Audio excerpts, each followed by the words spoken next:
अगर आज भी आपको लगता है कि हर पुलिस एनकाउंटर पूरी तरह सच होता है, तो अगले कुछ मिनट आपके लिए बेहद जरूरी हैं, क्योंकि बिहार के सबसे चर्चित एनकाउंटर केस में अब ऐसा मोड़ आया है जिसने पुलिस की पूरी कहानी पर नए सवाल खड़े कर दिए हैं। हाई कोर्ट के रिटायर्ड जज खुद घटना स्थल पर पहुंच चुके हैं। डीएम, एसपी और डीआईजी समेत पूरा प्रशासन मौके पर मौजूद है।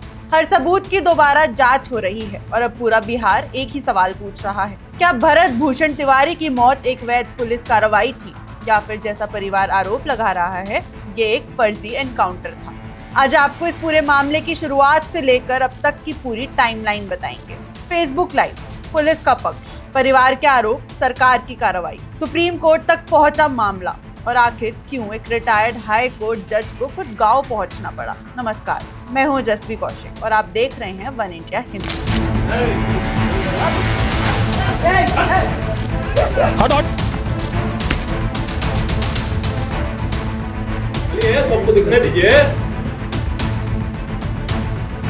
सबसे पहले पूरी घटना समझिए। 17 जून भोजपुर जिले के शाहपुर थाना क्षेत्र के बिलौटी गांव में पुलिस का एक ऑपरेशन चल रहा था। इस ऑपरेशन के दौरान भरत भूषण तिवारी पुलिस के संपर्क में आए। यहीं से घटनाक्रम ने ऐसा मोड़ लिया जिसने पूरे बिहार में बहस छेड़। पुलिस का दावा है कि भरत भूषण तिवारी हथियारबंद थे। उन्होंने पुलिस टीम पर फायरिंग की और जवाबी कार्रवाई में उन्हें गोली लग गई। उन्हें पहले शाहपुर रेफरल अस्पताल ले जाया गया। इसके बाद बेहतर इलाज के लिए पटना मेडिकल कॉलेज अस्पताल यानी पीएमसीएच रेफर कर दिया गया, जहां इलाज के दौरान उनकी मौत हो गई। लेकिन परिवार की कहानी इससे बिल्कुल अलग है। इस पूरे मामले की सबसे बड़ी वजह बना है फेसबुक लाइव। जानकारी के मुताबिक भरत भूषण तिवारी 16 जून की रात से ही फेसबुक लाइव पर थे जब पुलिस उनके घर पहुंची थी। इसके बाद भी घटनाक्रम के दौरान लाइव जारी रहा और उसकी कई वीडियो सोशल मीडिया पर वायरल हो गई। इन्हीं वीडियो को लेकर परिवार और समर्थकों का दावा है कि भरत ने आखिर में अपना हथियार नीचे रख दिया था और वे सरेंडर करने की स्थिति में थे। हालांकि पुलिस इस दावे से सहमत नहीं है और उसका कहना है कि पूरी कार्रवाई आत्मरक्षा में की गई है। यानी फेसबुक लाइव आज भी इस पूरे केस का सबसे अहम सबूत माना जा रहा है। भरत भूषण तिवारी के परिजनों का आरोप है कि उन्हें फर्जी एनकाउंटर में मारा गया। परिवार का कहना है कि अगर भरत ने हथियार डाल दिया था तो फिर गोली चलाने की जरूरत क्यों पड़ी। परिजनों ने निष्पक्ष जांच की मांग की है और बिलौटी गांव में लगातार विरोध प्रदर्शन शुरू हो गया है। महापंचायत हुई, स्थानीय लोग सड़क पर उतरे और पूरे मामले की स्वतंत्र जांच की मांग तेज चली हुई है। धीरे धीरे ये मामला सिर्फ एक पुलिस कार्रवाई नहीं रहा बल्कि राजनीतिक मुद्दा बन गया। आरजेडी, सीपीआई-एमएल, कांग्रेस और कई अन्य विपक्षी दलों ने न्यायिक जांच की मांग उठाई है। दिलचस्प बात ये रही कि सिर्फ विपक्ष ही नहीं बल्कि सत्तारूढ़ गठबंधन के कुछ नेताओं ने भी निष्पक्ष जांच की जरूरत बताई है। जेडीयू के नेताओं की ओर से भी जांच की मांग उठी, जबकि बीजेपी के शिक्षा मंत्री मिथिलेश तिवारी ने भी निष्पक्ष जांच की बात कही। सोशल मीडिया पर भी #JusticeForBharat अभियान तेजी से वायरल हुआ।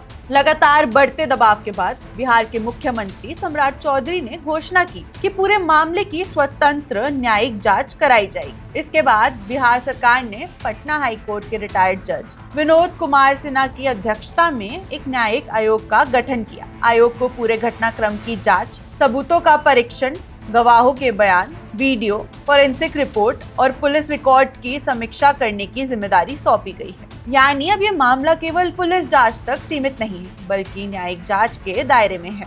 और अब बात आज की सबसे बड़ी खबर की। गुरुवार को रिटायर्ड जस्टिस विनोद कुमार सिन्हा खुद बिलौटी गांव पहुंचे।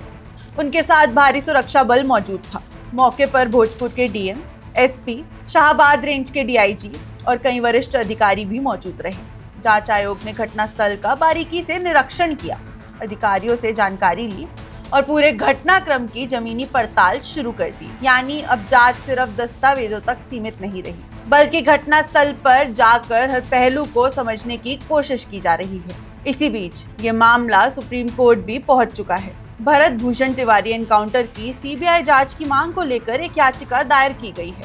उधर बिहार राज्य मानव अधिकार आयोग ने भी इस पूरे मामले का संज्ञान लिया है और सुनवाई की प्रक्रिया शुरू कर दी है। इसी बीच इस पूरे मामले में एसडीपीओ और एसएचओ समेत 5 पुलिसकर्मियों के खिलाफ एफआईआर भी दर्ज की गई है। यानी अब इस केस की जांच कई स्तरों पर आगे बढ़ रही है। और अब सबसे बड़ा सवाल, क्या फेसबुक लाइव का पूरा वीडियो जांच में निर्णायक साबित होगा? क्या फॉरेंसिक रिपोर्ट पुलिस के दावे से मेल खाएगी? क्या गवाहों के बयान एक जैसे होंगे? क्या न्यायिक आयोग परिवार के आरोपों की पुष्टि करेगा या फिर पुलिस की कार्रवाई को सही ठहराएगा? इन सभी सवालों का जवाब फिलहाल जांच पूरी होने के बाद ही मिलेगा। फिलहाल भरत भूषण तिवारी एनकाउंटर केस अब बिहार के सबसे चर्चित मामलों में शामिल हो चुका है। न्यायिक जांच शुरू हो चुकी है। रिटायर्ड हाई कोर्ट जज खुद गांव पहुंच चुके हैं। सुप्रीम कोर्ट में याचिका दायर हो चुकी है। मानव अधिकार आयोग ने संज्ञान ले लिया है और अब पूरे बिहार की नजर आयोग की अंतिम रिपोर्ट पर टिकी हुई है, क्योंकि ये रिपोर्ट सिर्फ ये नहीं बताएगी कि बिलौटी गांव में उस दिन क्या हुआ, बल्कि ये भी तय करेगी कि पुलिस की कार्रवाई नियमों के अनुरूप थी या फिर परिवार द्वारा लगाए गए आरोपों में कितना दम था। फिलहाल जांच जारी है, अंतिम रिपोर्ट आना बाकी है, इसलिए इस समय किसी भी पक्ष के दावों को अंतिम निष्कर्ष नहीं माना जा सकता। आपकी इस पूरे मामले पर क्या राय है? आपको क्या लगता है, क्या न्यायिक जांच से पूरा सच सामने आएगा? कमेंट बॉक्स में अपनी राय हमें जरूर बताएं। आप देख रहे हैं one India Hindi. One India को सब्सक्राइब करें और कोई भी अपडेट मिस न करें। अभी वन इंडिया ऐप डाउनलोड करें।